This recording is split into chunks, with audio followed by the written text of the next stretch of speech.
What's up, Red Sox Nation? Today is May 31st, and this is your May 31st Sox vlog.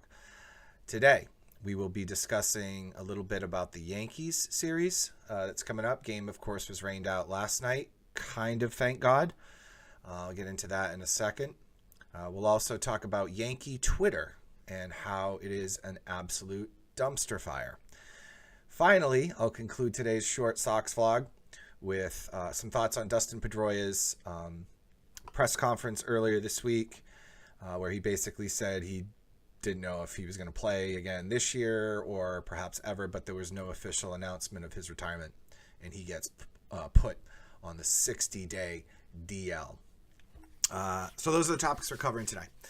Real quick, for those of you who are a fan of Balls Deep, Red Sox Baseball Podcast, we usually drop on Fridays. We will not be dropping tonight due to some scheduling conflicts. Andy, myself, and hopefully Paul Westner, who is the Yankees writer for Guide New York Sports, our New York branch, will be joining us on Sunday. So we're sorry for the delay with that. Just a 2-day delay. And I think it'll be pretty good, too, because we can at least get 2 Yankees-Red Sox games under our belt. We can kind of discuss that instead of waiting a whole another week to talk about the Red Sox-Yankees series. So, speaking of Yankees, this series is crucial for the Red Sox. Before the game got rained out yesterday, the Red Sox were 7 games out of first place. And really, you know, if you look at it now, so now they're only going to play a 3-game series. The next game, the game that was rained out yesterday, is going to be made up on August 3rd. But if the Red Sox had gotten swept in that series or had lost 3 out of 4, anything really but a split, their chances of winning the American East significantly drop. Because you got to remember, the Red Sox aren't in second place. So whatever lead they have over the Yankees can't be overcome just by a combination of Red Sox wins and Yankee losses. The Tampa Bay Rays are in there too. So it's exponentially difficult to jump like 2 teams essentially to get to first place. So if the Red Sox, let's say they got swept this weekend, they would have been 11 games out on June 1st. Insurmountable? Not really. For the way that this Red Sox team has been playing lately with inconsistencies, and they just can't seem to get their bullpen lined up with their starting pitching, and their starting pitching lined up with their hitting, and when they hit, they can't pitch, and when they pitch well, the bullpen blows it, and when the starters stink, the bullpen's good, and when the pitching's good, they don't hit. It's been a really, really, really frustrating season. So Red Sox have to take care of business in the Bronx, which, you know, I hate to be a naysayer, but after that, what I would consider one of the most piss-poor performances versus the Cleveland Indians this past week, I mean, I don't have confidence that they can sweep the series. I'm hoping that they can take 1 out of 3 from the Yankees. If someone said right now they're going to take 2 out of 3, take it or leave it, I'd take it in a second.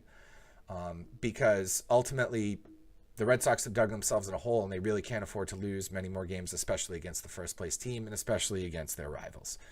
So they really have to take care of business this weekend. It's really crucial for their future. Speaking of the Yankees, Yankees Twitter is an absolute dumpster fire. And I'll explain what I mean in a second. So I was on Twitter yesterday, kind of scrolling through. You know, there was no game on. I was watching a little bit of the White Sox game yesterday. I forgot who the hell they were playing. Oh, the Indians, of course.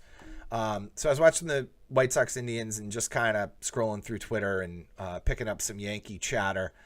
And the thing that annoys me about a lot of Yankees fans, not all Yankees fans, Paul Westner, Yankees writer for Guy Boston Sports, he is the most logical Yankees fan I've ever met in my life. Cheers to Paul. Tip of the cap. Fine, sir. But even I have Yankee fans in my own family that logical arguments, go over their heads, because Yankees fans live, simultaneously in the present, but also in the past. And here's what I mean by that. Someone wrote on Twitter, imagine talking crap and being a fan of a team who didn't win a championship for 86 years. Okay, so that was the tweet. Okay, so the 86 years 1918 thing is being brought up, even though we exercised those demons in 2004, proved that we belonged champions in 2007, willed ourselves to win in 2013, and absolutely dominated baseball just a season ago. So when you think you dispel the myth of 1918, they hit you with the 86 years again. But that's like over. It's in the past. Okay? But when a Red Sox fan brings up last year, so like, who's the reigning world champion guy? And they're like, that was last year. It's like, well, but you just said 86 years, and aren't you the fan base that always references your 27 championship rings, which most of them happened during like the Coolidge and like Eisenhower administrations?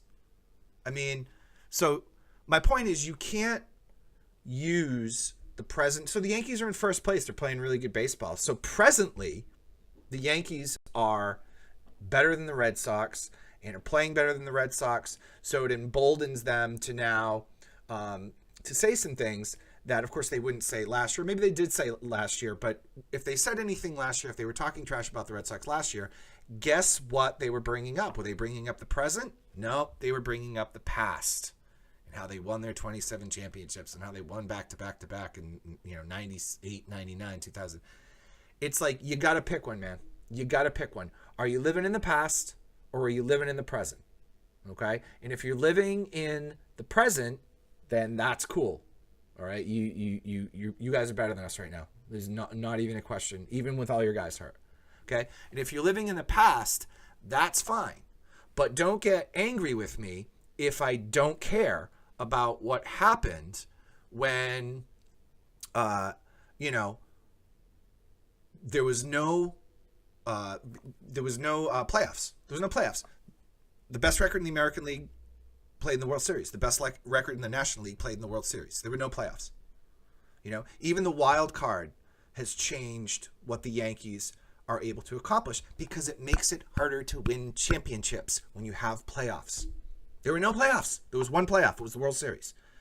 Okay? And I'm not saying like the Red Sox, weren't victims of the Yankees in the league. I'm not saying that, but I hate the argument when the league and the game has changed so much. Like, for instance, I'm a Celtics fan, and everything the Celtics did in the 60s, very happy for it. I see the banners up on the rafters. I'm in awe of all those championships. I never saw those championships. I never saw those players play. I see little clips of them. Bill Russell, I see clips. I'm like, wow, that guy was awesome. And there was also like 10 teams in the league or whatever it was. So I could say, yeah, it was great for the time, but it's not relevant to today. So, I mean, you got to look at recent history. So in other words, if you're going to compare championships and compare records and compare this, that, we got 27, you didn't win for 86 years.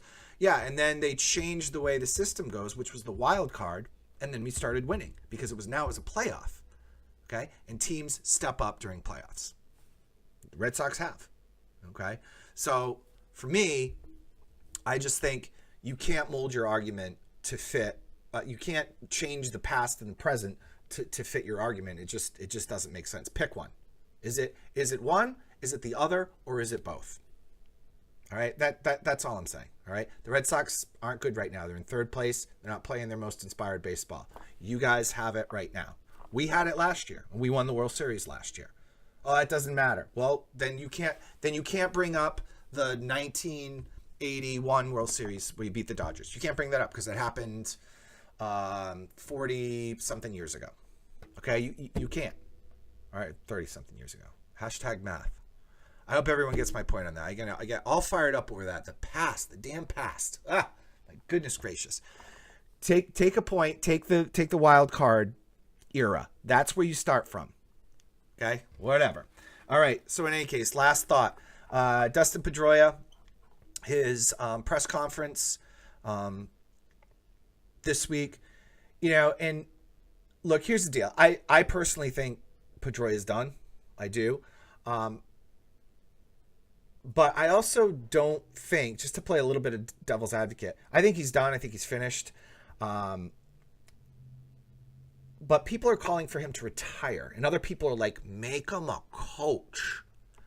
First of all, you don't know if he wants to be a coach. He has a lot of baseball knowledge. He's helped pitchers out. He's helped hitters hit.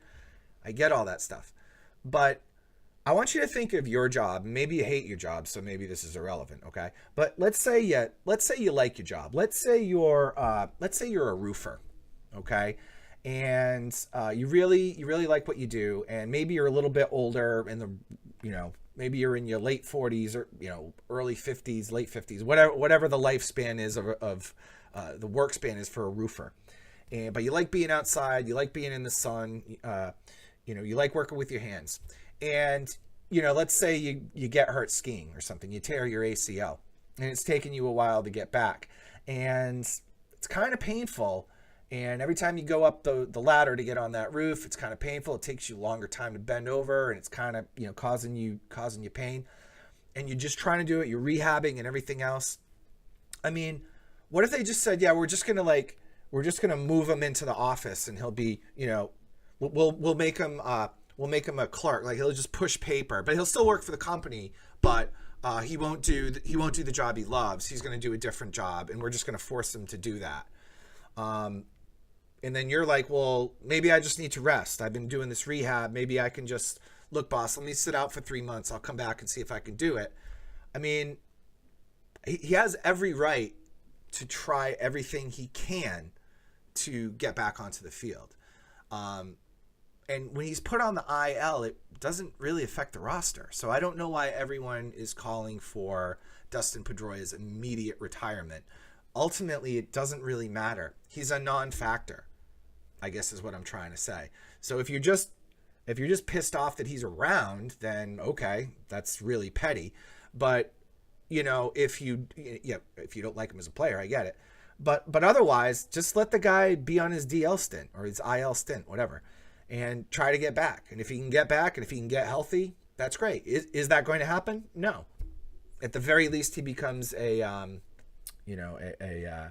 bench guy, and I don't know if Dustin Pedroia is wired for that. So this is May 31st. I'd like to thank you for watching Sox Vlogs. And remember, Balls Deep Red Sox Baseball Podcast will drop on Sunday, June 2nd this week. And is Kitty still there? There's my cat. All right, I hope everyone has a good weekend and enjoy the sunshine. We'll see you next time on Sox Vlogs. Peace.